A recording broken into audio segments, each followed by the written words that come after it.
Yes, we can. Finally. There we go. How are Hi. you? Hey. I'm good, thank you. How are you? I'm all good. I'm all good. As you can see, I'm channeling some nice island vibes. Got my shirt out. This time last year I was actually in Portugal, so I was like, yeah, let me just Oh, reminisce of the good times. it's okay. This time last year, me and my family were in Greece, and we were looking Wow. over the pictures, and we were just like, wow, this was really us last year.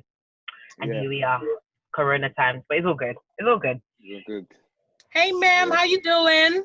I'm good. How are you, gorgeous?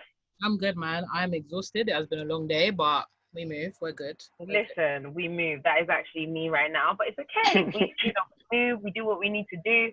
It's all good. I'm really sorry, by the way, guys. I decided to be in my car because I was like, if I go upstairs after the long day that I've had, you guys will not see me on this call. So I literally was like, let me sit in my car. Let me do this while I'm here. And then as soon as we're done, I'm going to go upstairs and just remove everything and just like relax for a bit as well. So I hope you guys don't mind, and I hope it's all fine. okay. It's fine. Thank you for coming on. No, you're more than welcome. More than welcome. Thank you for having me. Super exciting as well. And then when they said that, it's Renee. That's like Renee's. I said, okay, yeah, then yeah. Let me. That is true. You know. They were like, let me not, like, make sure you don't tell her. I was like, okay, I'm not gonna say anything, but she's gonna. Why? She's gonna know anyway, so it's fine. The surprise element. You wanted to see, There's no surprise. So come and see one dead surprise. Sorry, guys. Sorry, I found out, and I was like, yeah, of course. Like, it'll be really good, to go in there. So I'm ready. I'm ready to go. That's cool. I just hope that you guys don't be siding each other, because there's quite a few interesting topics today, and I know Renee's views, and yeah, just don't be backing each other, please. Oh my days. We'll see. I mean, if we share the same like opinions or thoughts or whatever, then we'll see anyway. And just to put names to faces, I don't know, you probably checked on the page. Ellie and Segun over there in the list. Segun, whatever you want to call me, as long as it starts with S, it's all good. It's all good. Okay, perfect. Well, nice to meet you guys. Nice to meet you too. Wow. A Congolese sister as well. Oh, so you're Congolese as well? Yes. Okay, Yes. sorry, I get really excited when I meet my people. So, nice to meet you. Not that it's not nice to meet you, Sheg, but, there's a different type of... Also Congolese as well. Of course, it's different. No, okay. I'm also Congolese.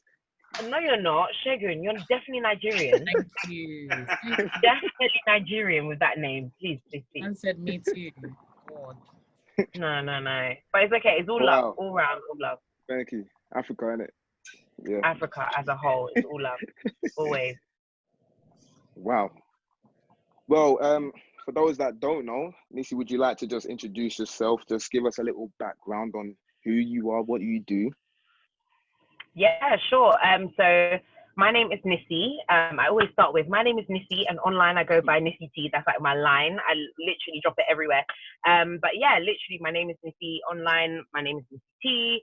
I am a content creator primarily. So I create content on YouTube, Instagram, and pretty much TikTok, pretty much every single social media platform that there is. I try to engage in it, and I try to create content on there. Mainly focus on empowerment, encouraging people. I truly do believe that I have this saying where I'm always dedicated to helping people reclaim their power.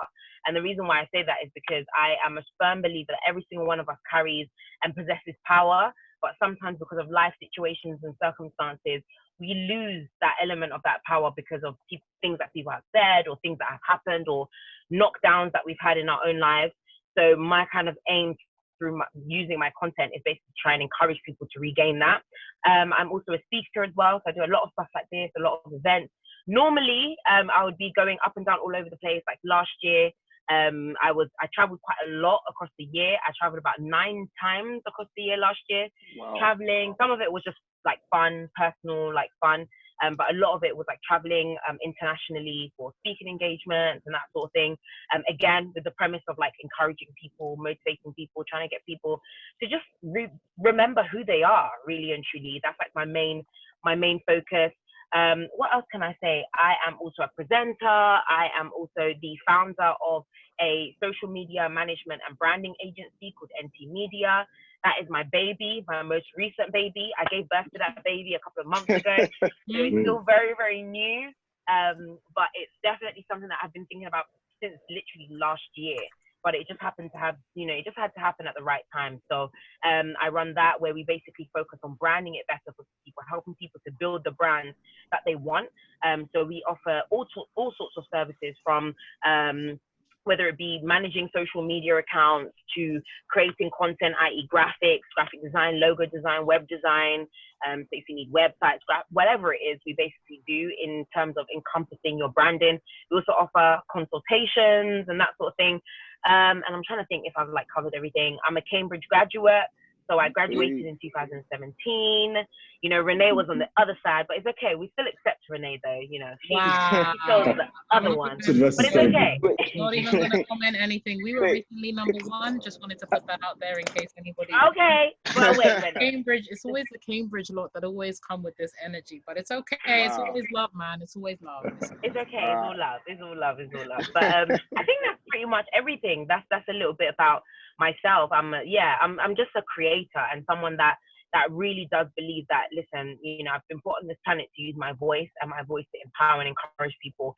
And that's exactly what I'm going to do through all of my content that I create. So yeah, that's basically an outline, like a short outline of what I do. And I'm sure some people, Segun said, and I'm sure some people will know you from BK Chat Ldn. Yes, of course. People always seem to think that I for some reason hate the platform or whatever. I have so much love for every single person on BK Chat. I feel like BK Chat was really the platform. So in case anyone doesn't know, BK Chat is basically like an online debate show. It was like boys v girls, and there were some crazy topics that we engaged in. But it was conversational, and it was what young people are talking about, but nobody really put it on a platform like that, especially not for the UK. So yeah, was on there. It grew very, very much in popularity. It grew massively in popularity, and that's where my following and everything really, really grew quite a lot. So I always say, listen, that platform was amazing for me. It was amazing to me, and it was an amazing experience. But yeah, so a lot of people might remember me from that crazy show, BK Chat Ldn. Oh, wow. Yeah. Let me speak for myself personally. I'm a big fan because let's call it where it is. You are a influencer, but you're not a normal influencer. As you were mentioning yourself, you even took the spotlight away from yourself to even say that you primarily focus on trying to empower other people and, trying to build strength in others as well. So I appreciate you for that reason, and I'm sure the rest of the hosts also appreciate you for that. So thank you for coming on.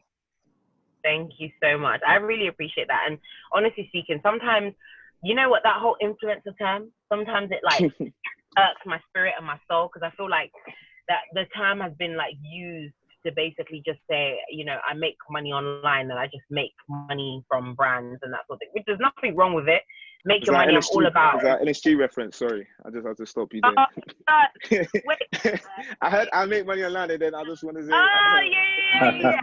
You know what? I didn't even realize that. I didn't actually realize that at all. But listen, I have no qualms for people making money. I just think it's very important for people to recognize that we have responsibility. Now, not everyone wants to accept it, which is totally fine. But I think it's important for people to accept that they have responsibility when they grow a platform. But again, at the same time, you could equally say, it's not my job to teach people anything. It's not my job to wear that burden.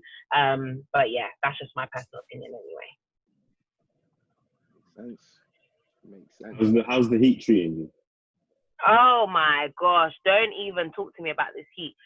You guys do not understand. I literally just came back. So 3 days a week as well, I basically contract for a company called Rig Nation, where I basically help them with their social media. I do some presenting stuff for them as well. So I'm one of their news anchors on a show that they have called Watchman News. It's a news reporting show, but with not a twist, but almost like a twist, where we encompass faith in alignment with a lot of the stuff that's going on in the news. And when I say to you today, I thought I was gonna pass out. Like we were under, imagine the camera, the lights, the everything, and then you can't have the aircon and stuff on because it makes noise. So you have to switch everything off. I literally thought I was gonna die, but thank God that survived.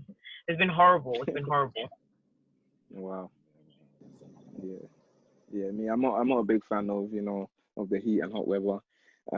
Left to me, I'll live somewhere in the northern hemisphere. Very, very cold. Iceland, somewhere up there, man. Yeah, man, I love it, man. Even as far as like Iceland and stuff. Iceland, that's me, man. Throw me to one of those Scandinavian countries. I'll love it. So I think that's taking it too far. I'm trying to everyone knows I'm trying to relocate to California real soon. So this is just practice for me. When you see me there, don't comment. Yep. Yeah. I love it. So you're like ready. You're literally like, yeah, I want this sunshine all the time. Do you know what? The only thing I was literally just saying to Shex before this, the only problem I have is the humidity and the fact that when you go to a hot country or when you go on holiday or whatnot, you know what you're getting yourself into. You're prepared for it. But the fact that we've dwelt in this England for God knows how long, it's typically cold, it's typically misty.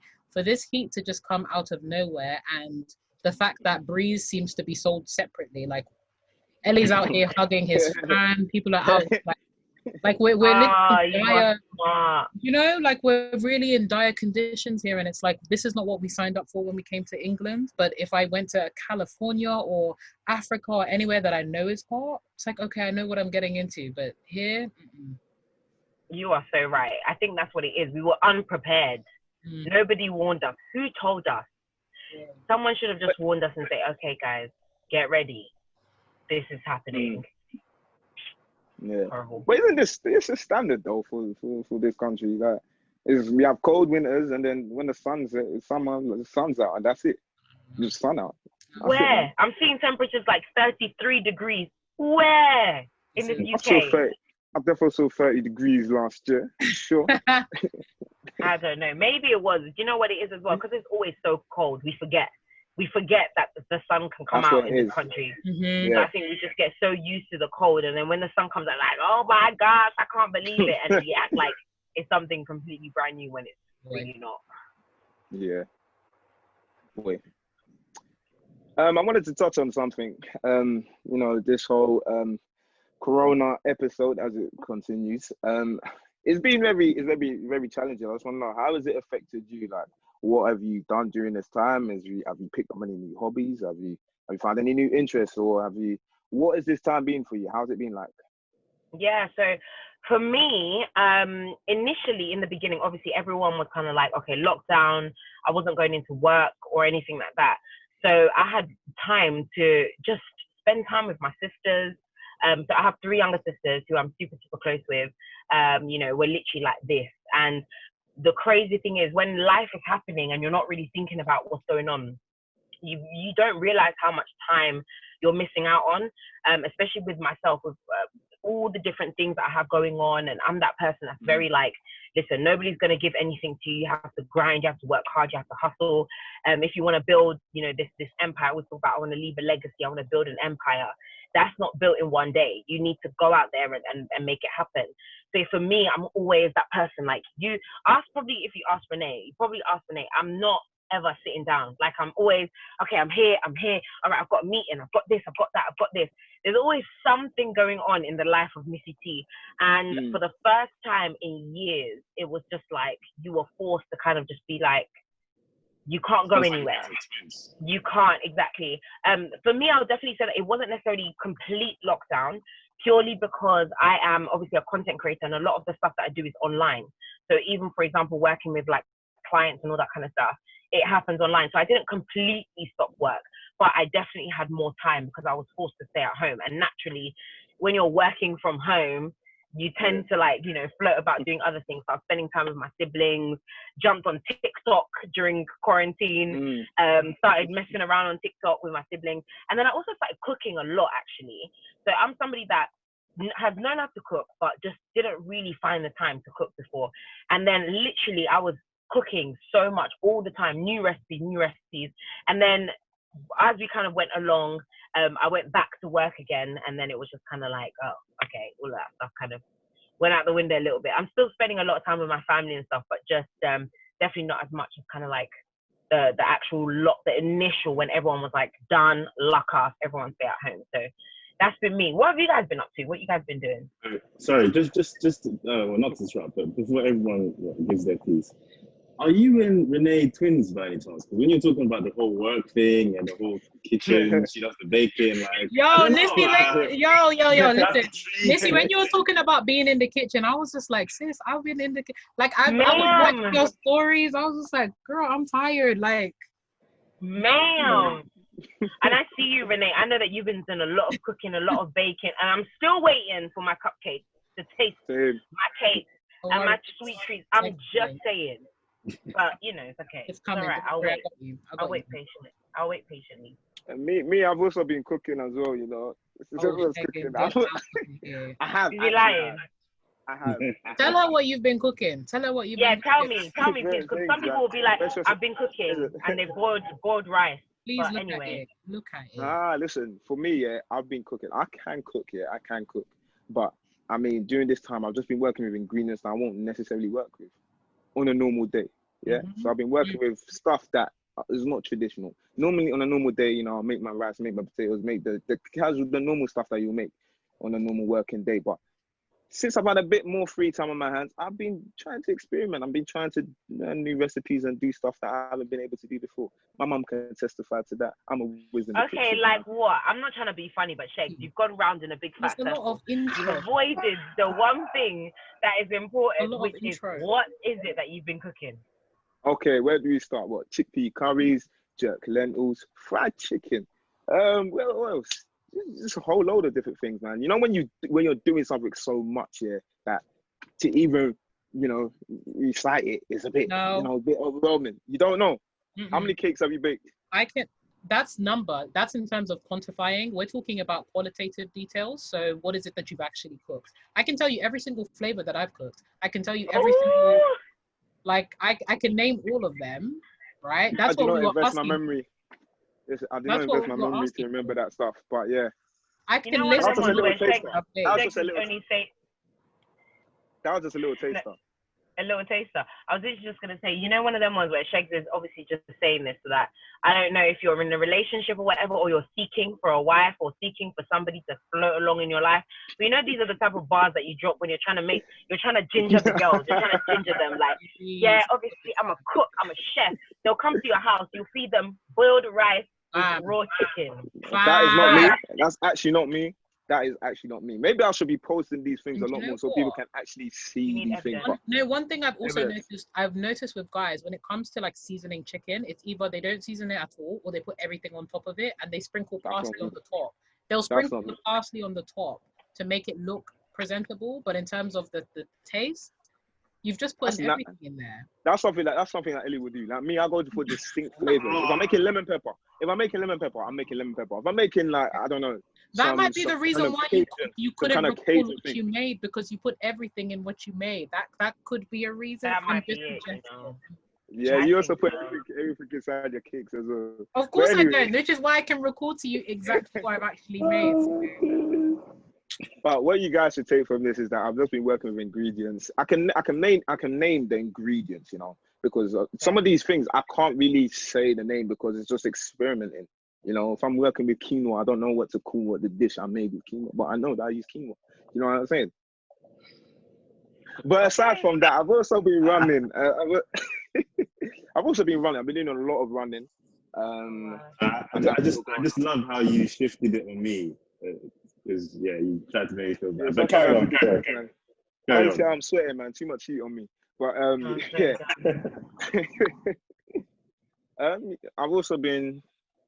I've been watching a lot of stuff.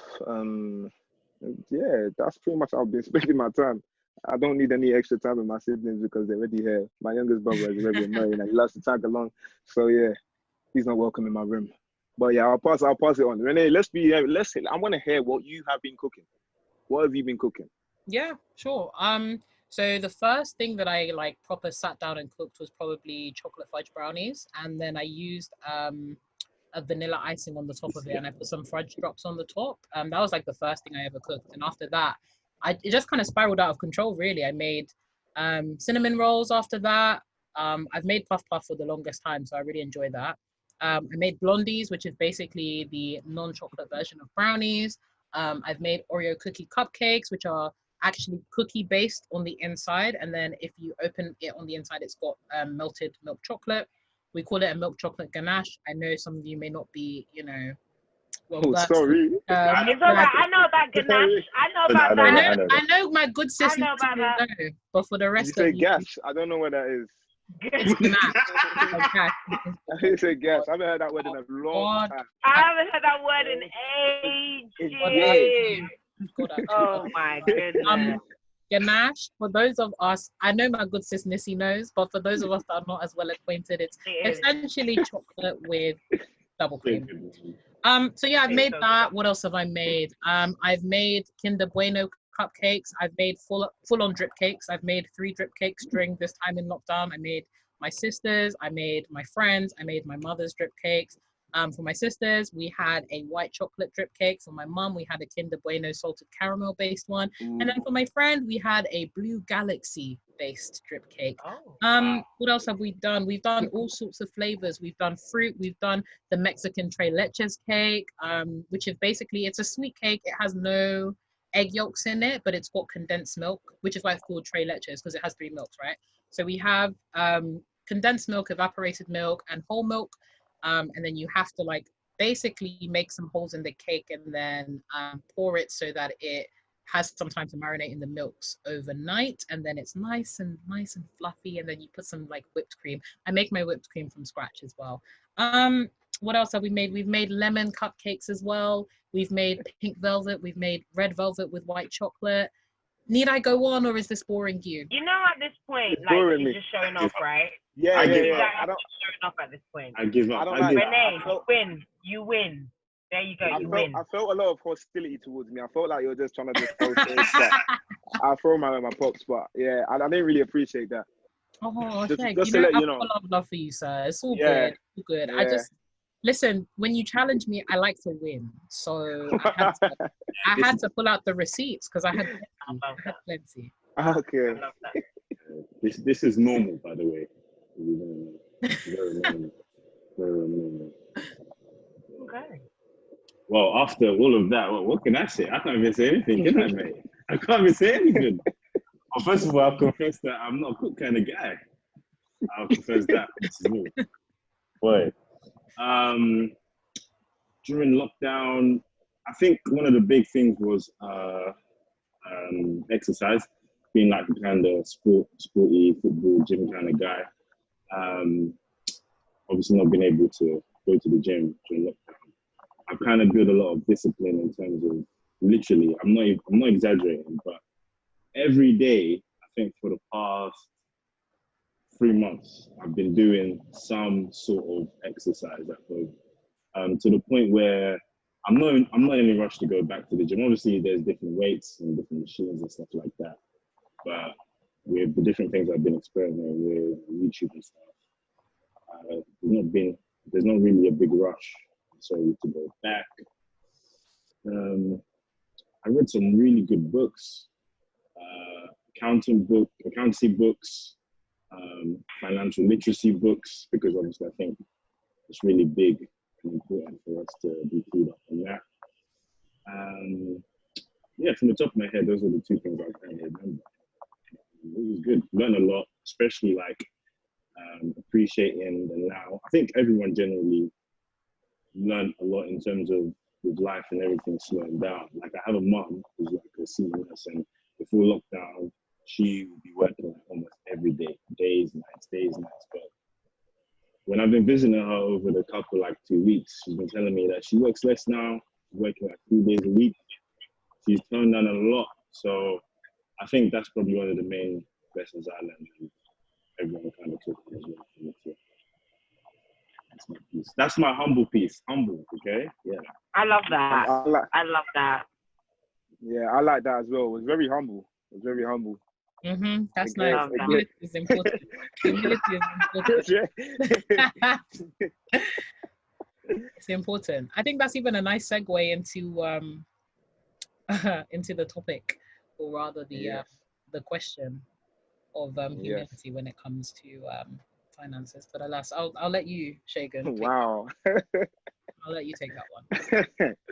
But yeah, as this is unscripted, as the title goes, this is an unscripted conversation. Nissy, you're not aware of the topic, and neither were these guys as well. So we like to just throw the topic in there and just actually chop it up as if we were having a natural conversation. And as I was browsing through Instagram and social media the past couple of weeks, this week, last week, maybe the week before, I've been seeing a lot of talk about very, very wealthy individuals, billionaires, yeah? And the question that has arisen from the whole idea of a billionaire is it ethically right for there to be billionaires? Should there even be billionaires? And yeah, I just want to know your views, everyone's views. I know Renee's views are ready, so I'm ready for you as well. But Nissy, I'm so do you know what's quite interesting? Oh, sorry, go on. What were you gonna say? No, I was just asking. I was throwing the question to you. Yeah, do you know what is so interesting? Because I'm trying to think of what Renee would say. Like, I'm trying to see, like, would she, I don't know where she would lean, but with myself, people won't be surprised to hear this, because I talk about money quite a lot, not in the sense that money is everything, but just in the sense that I'm a big advocate, for people making their money, for building wealth, especially generational wealth, and especially within the Black community. Like, I'm a big advocate for that. I've been someone that's been talking about it for time. Before even it became a bit of a trend with Black Lives Matter, I was talking about generational wealth and the Black community making their own money, and about ownership. So, for example, I had an event last year that was literally focused on ownership, and pretty much everyone on my panel that I hosted was Black, and we focus on the importance of ownership, why people need to own things, why we need to own equity. And so for me, and this might sound like whatever to people, but I see absolutely nothing wrong with there being billionaires in this world. Do I believe that when you then have that money, you should then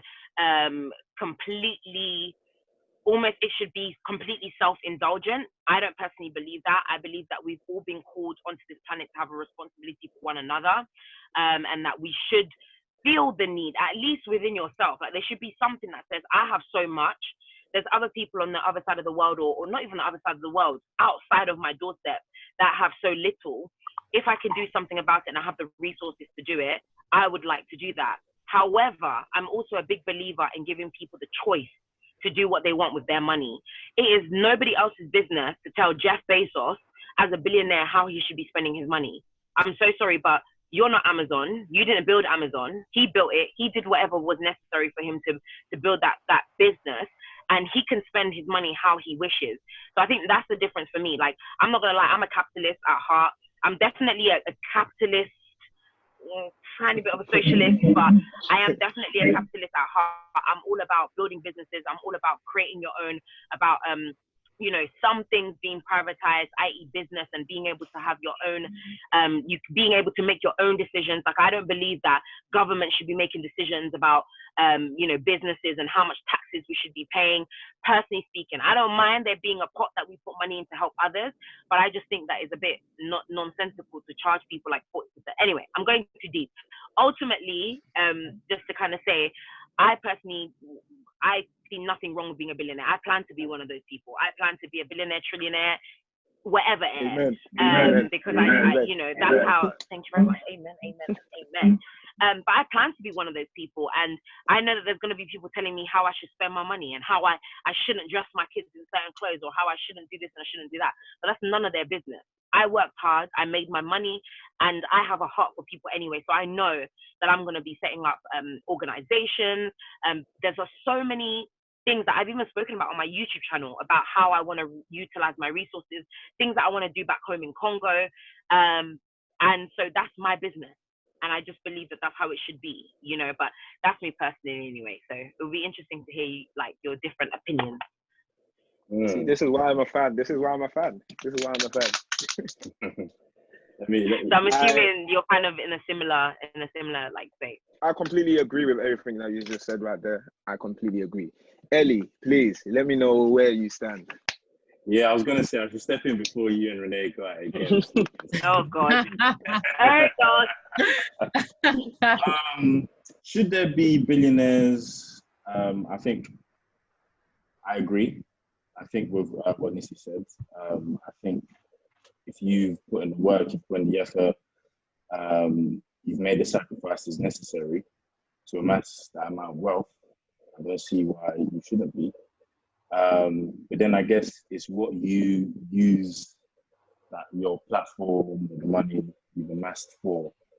I don't know if you guys are familiar with Spider-Man, but one of the biggest quotes of Spider-Man is, with great power comes great responsibility. So I think I'm on the fence when it comes with like not feeling like I'm owed, if I can say, I'm owed like someone like Jeff Bezos, as you mentioned. He owes me, if that makes sense, to drop game for me or to help me get where he is, or he owes it to other people to help them in X, Y, Z. But at the same time, because I'm on the fence, I think exactly as you do in terms of, I believe everyone has a responsibility, you know, no one's an island, so everyone has a responsibility to give, especially with what you have, whether you believe in God or not, or what God has allowed you to have. Everyone has a responsibility to give. So yeah, I'm kind of here or there. I mean, in terms of there being billionaires being present in our world, I think that's perfectly fine. In terms of which would probably be a conversation we'll probably get into down the line, if should there be poverty in the world? If there are billionaires, that's probably going to be something we're going to touch on later on. But there being billionaires isn't a problem. What the money is used for, what billionaires are doing with their power, and that's another question. Yeah. Yeah, nice. Interesting. Yeah, I feel like a lot of my views have already been expressed by the two of you. And just to summarize how I feel about the whole billionaire thing, again, for me, I would like to believe I am a capitalist, and just even in my day-to-day life, I want to kind of get to a position where I have amassed a certain amount of wealth so that I can actually go and, you know, create an impact in maybe back home in Nigeria or in my local community, even over here. And the only way that you can really do that is through your finances as well. So for me, Eddie, you raised a really, you know, important question, is in that if there's billionaires, should there be poverty? For me, I feel like the fact that there's billionaires doesn't necessarily mean that there shouldn't be poverty. Poverty will always be there. And I feel like one of the biggest reasons and one of the biggest causes for poverty all stems down to corruption. Now, if even the governments or they have control. Renee's really doing the side as well. You could give the side eye, but I feel like a lot of it. Renee's giving. Oh, listen, I have been very quiet. I'm gonna let you finish. I cannot wait to hear it. A lot of it does come down to corruption, because the same people that you want to entrust into governing these billionaires are the same people that are putting everything on their expenses, doing all of these kind of madnesses. And then now you want to tell me that they're now going to use this tax, that they're taxing, the billionaires are taxing all these multi-millionaires to now come and now reinvest it into the communities to come and, you know, aid in reducing or removing or completely allowing poverty to become extinct. That's not going to happen. And we can see that in a lot of these, you know, third world countries, or this, you know, low GDP countries. We can see that a commonality between them is that there's a lot of corruption in those countries, and there's also a lot of poverty. Yeah. And I feel like until you kind of eliminate or reduce that whole idea of corruption, you're not. That's when poverty is going to be. So the fact that there's billionaires and the fact that there's poverty, I feel like they're two polar things, and I don't feel like one will necessarily solve the problem to the other. I don't feel like, even if. So yeah, go ahead. No. I was literally just going to say, I really, really like that point that you've raised, because I think a lot of people align the two very, very closely. They say, you know, if you're going to have, for example, capitalism, and the fact that capitalism is the thing that has destroyed most civilizations, or that is because of that. No, it's not capitalism. It's the greed of people. Capitalism didn't do that. It's the greed of people that has established these systems whereby only a certain percent of people can become successful, or a certain percent of people can reach a certain tax bracket. And I think for me, for example, even with poverty, like you said, it's the greed of these so-called leaders that have been put in positions of power that now don't care about how they're going to distribute resources across their nations, but rather care about lining their pockets, and that's about it. And then that then falls into another question of, well, then isn't that just another sign of desperation, and et cetera, et cetera. But I think that's really important, like what you've just said now, the fact that people feel like if there weren't any more billionaires, et cetera, then there wouldn't be like poverty, or there wouldn't be people that are still in dire situations. I don't think that the two are as aligned as people like to make it seem, because it's not necessarily the finances, it's the level of greed that people have. And bearing in mind that as well, that and the last thing I'll say is that these people that have built, for example, someone like Jeff Bezos or whoever it is, some might turn around and say to him that he's greedy. I just think that he's smart. He's somebody that has been able to create a system that has allowed whatever it is that he built to multiply. So it might even be that he never even aimed to be a billionaire, or I don't even know if he's on the trillionaire range. I don't know where he is at the moment, or if he's just a billionaire. But a lot of the times, if you're smart enough to create a system that works and that multiplies, why should you almost have to apologize for that, or be like, oh no, I can't have access to this level of wealth? I don't know. For me, there's just something that doesn't quite click for me in my mind, where it's like, well, this person worked to do what they needed to do. Some say, and I think he said it himself, that he got a loan or whatever it is. Well, listen, some people get loans and they don't know how to multiply their income. You know, some people get people giving them money, but they don't know how to make that multiply. And he was smart enough to create a system that works and that continues to multiply and continues to grow.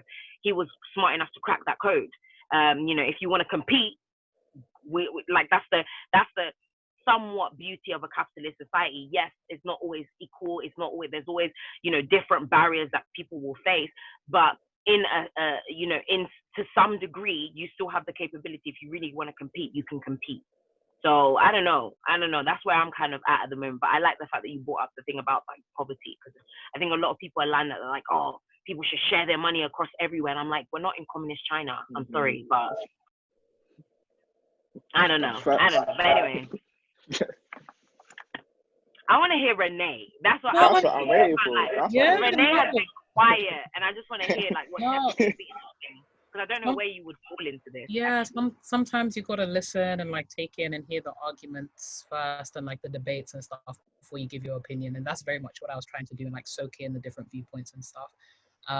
But also so that we could unpick just a lot of different things. There's a lot to unpack there. So let's go. Yeah, definitely. First thing that I'll say is that I want to even acknowledge that this is a very complicated topic, right? It's not even just about, you know, individuals that are billionaires, but we also need to start talking about structural stuff, right? Like even this whole idea of like capitalism, what does that entail? Socialism, what does that entail? The fact that billionaires are not, I think the biggest problem I have when we have these kind of conversations is, as you said, we kind of look at billionaires and poverty as kind of like these two like standalone things that are very much like the solution to one, rather than manifestations of an inherently problematic structure, at least in my opinion, right?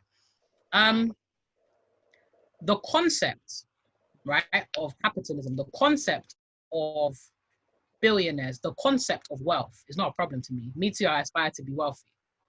Generational wealth is important. I'm not shy about that at all. Not happy, like I will have the conversations about money. My problems start to come in when we look at existing billionaires, when we look at existing structures, and when we talk about like, oh, wealth acquisition and the fact that these people were intelligent and stuff like that. Not only were they intelligent, but they were actively exploitative. And that's where my problem with billionaires, at least as it currently exists, this is not to say that I can't envision a future where we have ethical billionaires or ethical people that have amassed wealth ethically. I have yet to see one.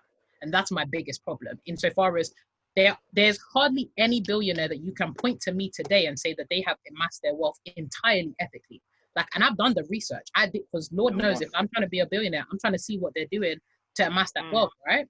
And let's look at Jeff Bezos. Yes, he doesn't, I get that, you know, he's made his money, he's been super intelligent, but he's also actively exploited thousands of people and their family, and he pays them less than minimum wage. Let's look at Kylie Jenner, the whole scandal around fast fashion and skincare and all that kind of stuff. A lot of these people are actively making excessive wealth out of actively exploiting people again. Let's look at the example of Kanye West. I can pull out any example. Richard Branson, all of them have some track record and history of exploitation. So this is not me saying that, you know, I'm against billionaires or capitalism or the idea of competition and stuff. But it seems to me that the proven historical track record is that billionaires have amassed wealth upon some kind of exploitation. And maybe there's examples out there. I'm not denying their existence. And boy, please show me if you ever, like, if you come across them. But, and if you're aspiring to be one, I think that's super, like, I genuinely think that's amazing. And God knows, again, I'm maybe not a billionaire for me personally, but like wealth, definitely, because wealth is a vehicle for change, right? Particularly in the way that this, like, economy, the global economy is set up. Insofar as, there's so many things I want to deal with today. Even corruption, when we're talking about, you know, third world countries and poverty and stuff like that. Quick stat, people are more likely to die from obesity and excessive stuff, materialism, than poverty globally in this, like, community at the moment. So I think even when we're talking about, like, poverty, we need to really, what does poverty mean? Are we talking about starving children? Are we talking about, in the UK, the fact that, for example, the average black community, the average black family is making 23K a year compared to the average white family that's making 200K a year, pulling in annually. Like, when we're talking about poverty, there's also levels to it, right? And when we're even talking about billionaires and their responsibility, we also need to talk about, again, the structures that allowed them to manifest into that, right? And when we're talking about, there's just so much stuff, guys. So please bear with me. When we're talking about poverty, billionaires are easy to target because obviously they are, like, right up there, right? It seems ridiculous. It does seem ridiculous. Not that, you know, that they've managed to go and do things. I think that the anger is misdirected towards billionaires entirely, because we actually do need to hold, for example, governments to account and stuff like that. But it's not just about, you know, government corruptions and these individuals. Remember that this is a whole system, a whole structure that has been built. That means that certain people will be at the top as a result of exploitation and others will be at the bottom. So in principle, I have no issue with wealth acquisition. But in actuality, I have yet to see an example of an ethical billionaire. So can I ask a question then? Because I think this is where I always kind of have a bit of an issue as well in regards to people building up, for example, like successful businesses or whatever. Because I always say, you know, you're saying that you're yet to see someone who's built up, you know, billions and built up amassed wealth, basically, ethically. But according to whom? Because I think when it comes to things like corruption or things like that, there's sometimes, and let's be real, let's call a spade a spade. There's some corruptions that we see that we know is just corruption, i.e. we see, like, for example, in Congo, like, you know, we had a president who was in power for X amount of years, was consistently exploiting people, i.e. not paying people, you know, anything. There were, you know, I hear stories about teachers, how they'll go and teaching kids in school for months and not get paid. There's no infrastructure. The roads that they said that they were going to build, half of them are built and half of them are not built, even though there was money being pumped into the country, whether it be from China, whether we agree with them or not. Let me just say that they're colonizing Africa again, but hey ho, that's another conversation for another day. But coming in from China to now build these apparent roads, but yeah, we're still seeing half work undone because people continue to either extract that money or governments continue to take it for themselves. Now we see corruption like that at a certain level, and I feel like that is corruption, right? Now, for example, with someone like myself, 20 years from now, 30 years from now, I started NT Media, and I've got NT Media now. I've recently brought on some interns who at the moment I'm not paying them. I'm not paying them a dime, not a penny. And because I actively told them, like, listen, right now I have no extra money to pay. I'm already paying a couple of members of staff, and those are my core team, and I just can't do that. I never went into too much detail, but I just said it was an unpaid internship. In about 10 years from now, I guarantee you any money, I bet you any money, because people are already starting to float away from unpaid internships, because people are saying that it's unethical, that people should at least get paid for their time, etc., etc. I guarantee in about 10 years' time, people are going to turn around and say, these people were exploited, these people went through this, these people went through that. Even though every single individual had the active individuality to be able to stand up and say, I do not want to do this job. I decide to walk away. And that is the thing about capitalism as well that we don't discuss. It's the fact that, yes, people can be in desperate situations, and I completely understand. Like, listen, I come from a very working class background. I get it. When you're in a desperate situation, so you put yourself in a position that is better than the desperate situation you were in anyway, because that's all you can get, right?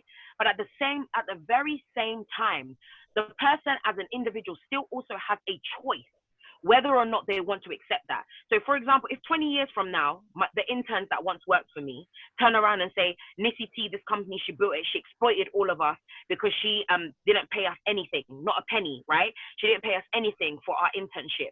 Would that be considered exploitation then? Because according to them, they're being exploited. Like, that's where, like, where do we, do you know what I mean? Because they had a choice in that moment. Just like, for example, some people who work under, because I know that Jeff Bezos' thing, I'm not saying that is right, by the way. I'm not saying that, you know, people taking shortcuts is necessarily right. But I'm also trying to put the onus back on us as individuals. Those people that worked under for Jeff Bezos' company also had a choice. They could have chose to say, I'm not going to work for any less than minimum wage and walk away. That's how capitalism works. It gives you the ability to compete and to allow someone to make a decision whether or not they want to stay or not. Whereas something like, that's the complete opposite, which is communism. Communism basically says, doesn't matter if you don't agree, this is the standard for everybody. So I don't know, what would happen then if 20 years from now, I don't know, because I feel like it probably will happen. 20 years from now, people will turn around and be like, when I am that billionaire, they'll be like, she exploited us, she treated us like, I almost guarantee it. I almost guarantee that it will happen, because that's the natural nature. When someone just like, for example, if you go online and you post something online and it gains a lot of traction, it's like the natural thing for 90% of it might be good, but there will always be the 10% that someone always finds something wrong with what you said or what you did, even if you, in your mind, did it as ethically as you could. Just something to kind of throw out there, to kind of chew on. I don't know. I mean, at least you put it out there, so you've got this for reference. So if in 20 years, someone wants to come at you, you've got this here, so. I could be like, I said this. I said what I said, and that's that on that. Yeah, no, I hear all of those points. I do have a couple of like rebuttals / questions. The first being, I think that there is a distinct, like, I think that the ability to choose is not external of both socialism and capitalism. I think that's almost a very slippery slope, because really, with any choice or anything, any kind of reality, human beings by nature can choose. So even if I'm within a, you know, socialist or a communist society, if the status quo is X and I choose no, the other option would be I'm choosing death, or like I'm choosing the alternative in that particular situation. So I think that might be a slippery slope insofar as like this whole idea of like human free will versus what is currently available to you. And I think that there's definitely exploitation, and how it's viewed changes depending on context, of course. We've seen it throughout history, the way that, you know, maybe in a particular time period or to particular context, you know, the definition of exploitation changes, or like the way that it's viewed changes. But I do think that there has to be some, at least in my opinion, there has to be some kind of like base level of understanding of, I would say, what's the word? Recognition of human rights, in that I feel like even this whole, man, there's just a lot to unpick there. Even this whole idea of like, when we use the example of Congo, for example, that's definitely obvious exploitation, but then again, that's context. And I think that there's a, what's the word? An equivalence there that doesn't do justice to what may be somebody else's other reality. So I think that, coming back to the example that I used of, say, like the Black African family that's making 23K a year, as much as like they've had the opportunity to choose, they've got only a defined parameter to choose within that is actually realistic. So it's like, if you are working minimum wage, yes, you choose to do that, but that's because you know the alternative is that if you don't work for this XYZ, then you're not going to put food on the table. And like, that's even a reality that I've been through, in that if you don't work for XYZ, there's no food on the table.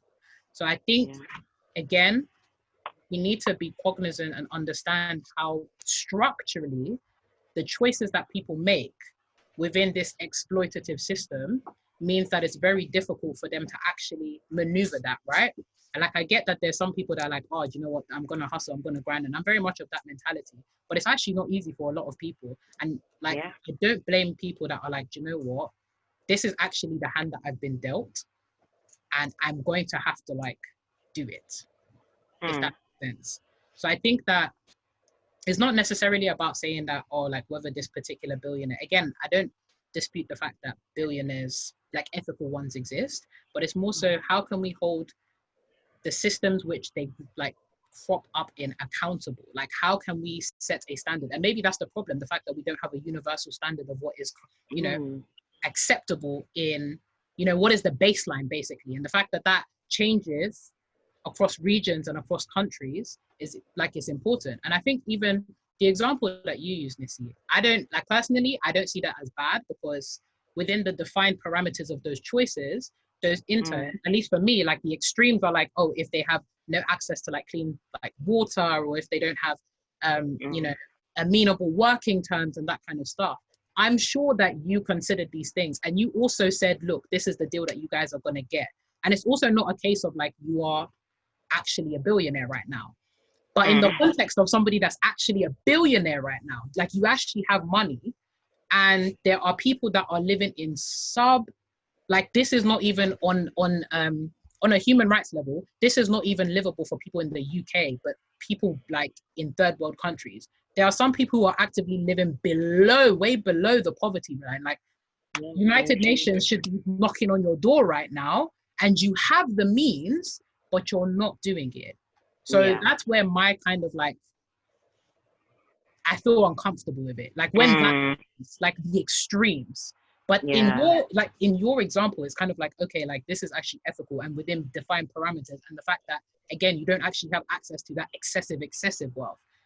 But for me, and I think it's just because that's like the way that I'm predisposed, and I'm interested in international development and even in the acquisition of wealth. I hear you guys insofar as like, I want that wealth to redistribute. Like, Congo has a big place in my heart. Nigeria has a big place. In fact, Africa in general has a big place in my heart, because God knows, colonization, imperialism, all that good stuff.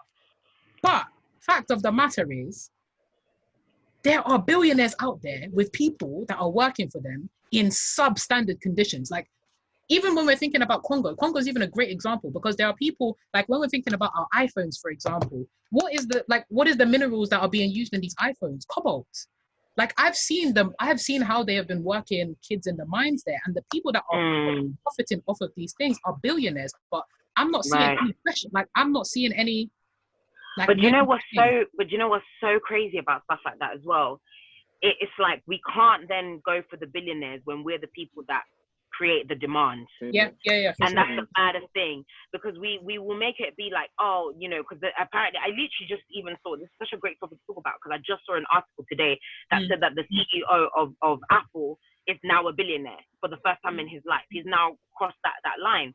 And for me, I'm like, well, guess what? It's people like us who are on the other side, who are living our luxury lives, not necessarily, it's not even luxury by standard of like, oh, you've got a mansion and blah, blah, but luxury by standard of, like you very well said, Renee, people who are living in subhuman, like humans shouldn't even be living in some of these conditions, but they are. And then we're here buying into these very things. And I feel like that's where sometimes even we need to take a thing. And by the way, I completely agree with what you're saying. I feel like there's just some people who choose to ignore, like they just choose to pretend it's not happening. And I'm just like, oh, well, you know, I'm making my money, they're living their life, not realizing that people are suffering at the hands of being able to sustain what they've built. But I think that the onus is on all of us then, because really and truly, you know, we're talking about like these billionaires that are exploiting people or that are building these things. But guess what? We're buying the product. I've got an iPhone. I've got an Oh, so sorry, guys. I was getting a phone for them call. there. Listen, Sorry. Sorry, guys. I was getting a phone call, but the onus is on us because yeah, we're buying iPhones. I've got a MacBook. I've got an iPad. I've got an iPhone. Yep. And me of all people, trust me, there should be a part of me, or not even a part of me. I should be turning around and saying, "No, we're not going to do this," and we should be uprising and doing all of these things. But then it goes to show, then where do I stand in all of this? Because even me, I'm complicit. I'm complicit to what's happening to my own people, and that's a really tough pill to swallow. But there's many conversations where I've had this conversation, but then at the same time it's like, okay, then if you start talking about that, then we need to stop driving cars, then we need to stop doing X, we need to stop doing Y, then we need to stop doing Z. Because if we're really going to be outraged about this, let's be outraged. And I think that's where like my mind is kind of at. I feel like there's partially some selective outrage, partially towards billionaires. People love coming for billionaires and all that kind of stuff. Like they're supposed to be the answer to all of the world's problems. Just like a lot of people rely on the government to be the answer to the world's problems or to the country's problems, when oftentimes the government probably only know a fraction of what they make it seem that they know. So I don't know. It's a really, like you said, it's such a complex and nuanced conversation. I don't even think we'll even have time to dive into everything, but I don't know. That's where I'm kind of at. It's like, well, we're feeding the monster, we're feeding the machine. So yeah, man.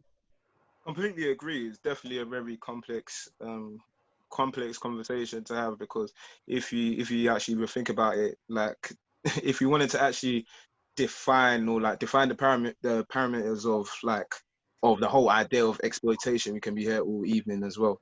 So it is very complicated. But I feel like maybe let's shift the conversation to like, does the good that they do outweigh the bad, or vice versa kind of thing? Because a lot of the time we like to think about the negatives that billionaires do, but they also do a lot of good for the economy as well. A lot of people like to think that they're hoarding wealth, but I like to think at the same time that they do redistribute that wealth, in the sense that all of the levels of stages of people that work under them, they're giving them an income, which is then plugged back into the economy. So are they actually hoarding the wealth? And let's even also think about all the investments in infrastructure. I'll give you an example, like Elon Musk, that is very big on space exploration and space travel and all that kind of stuff. A lot of the money that he's accumulated is being reinvested into these big grand projects as well. So I feel like we should also kind of discuss those investments and those things as well, and not only solely dwell on the negatives as well, because like with most things in the world, not everything is solely bad and good. There's a line, if you get what I'm saying. I think saying that, it already comes to my mind straight away is, does the good outweigh the bad, or can you do so much good that it can outweigh the bad? Especially if, as Renee mentioned, if to date right now, there aren't any proven ethical billionaires, where do we stand? What you said, Segun, where do we stand there? Again, that's a tough question to answer as well, because like Nissy said, if we are going to be outraged, then we should be all the way. We shouldn't be half-hearted about this thing, and we should literally go back into living in. We shouldn't be living in the houses that we live in. We shouldn't be consuming the products that we consume as well. So again, it is a very tough question to answer, but yeah, for me personally, again, I just feel like with billionaires, again, I don't know how many of them have ethically obtained their wealth. And again, even ethics as well, we have to come to an agreement on what that is as well, because for one person, it's subjective. A lot of these things are subjective as well. So I feel like, again, that also makes the conversation even deeper as well. But for me, as overall, I feel like, yes, they should be governed. I feel like when we can see the blatant and obvious, like let's say somebody that's working in conditions that's pretty much against their human rights. Let's say they don't have access to water, they don't have access to the basic needs. We need to tackle down on that, and as governments and enforcement agencies, they need to tackle down and make sure that working conditions are up to standard. But I mean, in general, I still do think that yes, billionaires should be allowed, because the idea of trying to prevent someone from being a billionaire is pretty much trying to prevent someone from being a creator, or trying to prevent someone from actually how do I even put this in words? Prevent, you know, prevent growth. I don't even like the term growth, but prevent the idea of growth, because for all of us as individuals, yes, we're not billionaires right now, but we all want to reach a standard, a certain level, or a certain level of wealth. And to another person, that level of wealth might be too much, and that person might also feel, yes, we should be doing this. So at every level, I feel like there is going to be people that are going to be entitled and say this person should be doing that and this person should be doing this. But again, I feel like ultimately, if you've amassed this wealth, or if you've amassed this or created this for yourself, you should 100% be in charge of what you do. It might be wrong, it might be right, but you should be in control of what actions you take. And I think that's where the big question kind of lies. It's about giving people choice. And I was saying the other day, actually, so I was having a conversation with some of the interns. We had our very first in-person meeting, obviously, because of all the stuff that's been happening.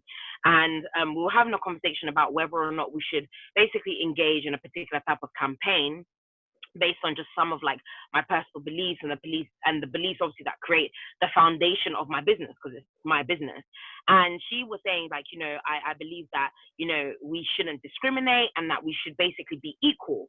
And then I said, it's really sad, but in 2020, it seems like the definition of equality has been really, really distorted, because in your eyes, you're saying that we should all be equal, but where is the equality and giving me my choice as to whether or not I engage with something or not, whether I do or don't engage with something, basically? Like, that then removes democracy, it removes equality, it removes justice, because now it's enforced. It's like, oh, we want everyone to be equal, therefore you must accept this thing. And I'm kind of like, well, what happens to my own personal decision in that matter? And I think it kind of translates into where we're at right now, where people are like, you know, everyone should be ethical, everyone should be thinking a particular type of way, everyone should be concerned about how other people live. But then it removes from the fact that that's another human being who, not saying that it's necessarily right or whatever, but the basic human right to have choice. You know, I don't necessarily think that's a defined human right, but I would hope at least that people would want to have choice over their own individual life. You know, and that's where I'm kind of at right now, where it feels like people are, in the name of outrage and in the name of trying to seem like, you know, we're trying to group and lump everyone together, we should all be thinking the same way or doing the same thing. It doesn't allow the space for someone else to act a particular type of way. Now, do I definitely think that people should be held accountable? 100%. Do I think that there should be remits or things that are put in place, which again might sound like a complete oxymoron, might sound like a complete, you know, like, it is contradiction to what I'm just saying, but I definitely do believe that there should be some remit, because I do know that if you just kind of let people a bit free reign, people take the piss, and people will do whatever it is that they can to take the piss. Like, if someone could make someone work for 40 years, no pay, no nothing, I'm sure that there'll be someone out there evil enough to do that. So I do think that there should be some form of remit and, you know, just accountability, but it's about how we enforce that. You know, and who gets to make that decision, which I don't think we could ever really answer, because I don't think anyone would ever really be happy. Because if we put it in the hands of government, it's like government now has too much control, and they now control what everyone does. If we now put it in the hands of people with their private businesses, now it's like everyone each their own, and they're treating people like absolute nonsense. Like, that's where I think it's like the distribution of power almost. Like, where do we, like, how is it distributed? I think that's it's just a tough thing to even think about. Because you would hope that people would be like, have the heart to be like, no, I want to treat people well, I want to be fair. But there's some messed up people in this world, you know, who are just like, nah, don't really care. I'm here to make my money and I'm going to do whatever I want to do. Like, okay. So I don't know. Well, yeah, no, I pretty much agree with that. I think, again, we just need to move away from having conversations around billionaires as individuals, and again, as an overall as a structural thing, right? Because again, I just feel like, as much as the whole question that you posed is like, does the good that they do outweigh the bad? Well, first of all, let's actually question, how did we get here first? Like, why is it that they need to do good to outweigh the bad? Like, let's look down a little bit further as Nessa was saying, talking about having some kind of like remit to ensure that certain human rights that we all agree on globally, yeah, there might even be a bit of, you know, dissension here and there, but like certain what's the word? Inalienable human rights that we can actually actively agree on that aren't violated within the remit of like a capitalist structure would be perfect. Because yeah, like it's not necessarily their fault that they've been able to like, you know, get to the very top. They have used structure, the things like they've been available to do these kind of things, and people have not held them accountable because the structure doesn't allow for it. Institutions don't allow for it, which is why they've been able to, you know, do these things, get to the top. Some of them ethical, some of them not. So we do need to start holding the structure accountable. And when we talk about the structure, good point that you said in that a lot of people have selective rage. A lot of people not only have selective rage, but cognitive dissonance in that, oh, you know, like I'm talking about, you know, this billionaire, he's super unethical, but a lot of the things that we have are like they have been created and distributed after, you know, after having people that have been exploited in order to create these things, right? So it's not even necessarily a thing of like we need to boycott all of these things, but we need to just demand more. Like we need to be, at least for me, maybe I'm just too much of an optimist, but I just think we need to be better people. Like even when we're talking about, you know, like campaigns and stuff like that, we actually need to be proactive in having these conversations about like, okay, so I have XYZ, knowing that this is off the back of exploitation. What can I actually do within my remit, right? Like within my capacity, because even that is limited, like our capacity to campaign and stuff like that, because as terrible as it sounds, some people actually just don't care. Like we'll buy the dress and it looks cute, but we didn't think about, you know, the poor person in the third world country that is out there, you know, breaking their back for pennies because we've got the dress, that's all that matters. And we don't care. Or, do you know, yeah, I'm so sorry to even interrupt, Renee, just before I forget the point. Or there will even be the people that will think and that will probably say, and I know this will probably be a lot of people that would say, well, at least they're getting those pennies, because if it wasn't for them getting that, they would have stayed having nothing. Yep. Do you know what I mean? Yep. So there's a very weird, it's like a very strange gray area there, because it's like, okay, now if now these companies, like we boycott or we say, all right, these companies now have to shut down, or like you said, not necessarily boycott them, but make them accountable. Then for other people, accountability might be, okay, you can no longer provide or create your items of clothing in this region or in this area or in this village. That might be the only money that people are making in that village. So now what are we then to say? We're going to take food out of the mouths of their children?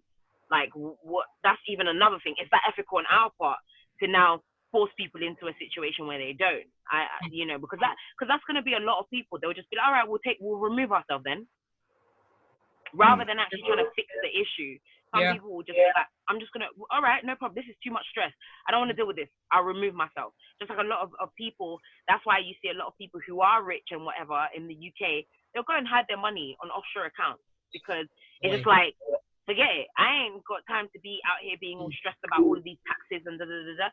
So let me remove my money from this economy and go somewhere else. Exactly this. And also just the fact that this is not a national landscape, but this is a global one, really, an international one. And I hate to be that person that always brings up colonialism and imperialism and all that kind of stuff.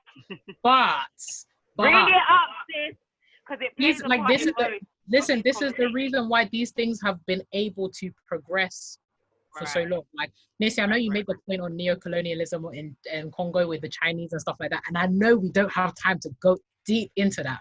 But that is a point that does need to be touched on, insofar as like we're not even just dealing with like capitalism and like inequality and corruption that is agnostic, right? That's agnostic to like race and ethnicity and stuff, but it's very much built on exploitation that is also, you know, littered with racism and the way, like just other forms of exploitation. And it's just such an entangled mess that it's like, how is it that we have gone to a place in the 21st century, we're in 2020, where you go and buy XYZ, or, you know, Western nations can still be having this kind of impact on even the whole term third world countries is just a problem. Like, that is such how a problem, is it? that word in itself? Or then is it developed country? Like, I don't even know. That is even an issue within itself. You're so like, right. The whole idea of like we are like the bastions of global development, that we are at the tip top, that, you know, the West is always the place of, you know, liberty and equality and stuff like that. How is it that we've gone to a place in 2020 that these nations still have such a firm grip on these international economies, that if we were just, you know, to just turn around and say, oh, okay, we've had enough of this exploitation, we're not going to buy, that the structures that are in place mean that the pennies that people have been getting, that's it. Like, that's just it. Their economy is just like, it's finished. Like, it's crazy. Like, I think the whole setup is a scam for me. I know there's no real like right answer, and these are one of these things that like go around in circles and stuff like that. But I think to kind of double down on this whole idea of giving that you mentioned earlier, Segun, I think that what it really boils down to is, again, the micro choices that we make in our everyday lives and the micro choices that we make within our own remit, right? So, okay, maybe some of us may not have the capacity to make change on global, you know, scales, at least not now. But having that culture of giving, whether you have money, whether you have, you know, clothes, whether you have anything, I think that's the most important thing. Because one thing that I've noticed is that there are a lot of wealthy people, maybe they're not billionaires, but there are a lot of wealthy people that I know that have a culture of giving before they, you know, became wealthy, or before they even came into that. And when they did become wealthy, ethically or even unethically, some of them, they still had that culture of giving. So I get that, in that they're still pumping money into the economy and still, you know, making a difference. And I think what we can take away in our current positions in our lives is ensuring that irrespective of how much money we earn, we ever make, that we still have that culture of gratitude and giving. Is super important. Amazing. I feel like that was a good way to like wrap up that whole conversation. But quickly, I don't want to keep you, Nissy, for too long, because I don't want the battery in your car to tap out.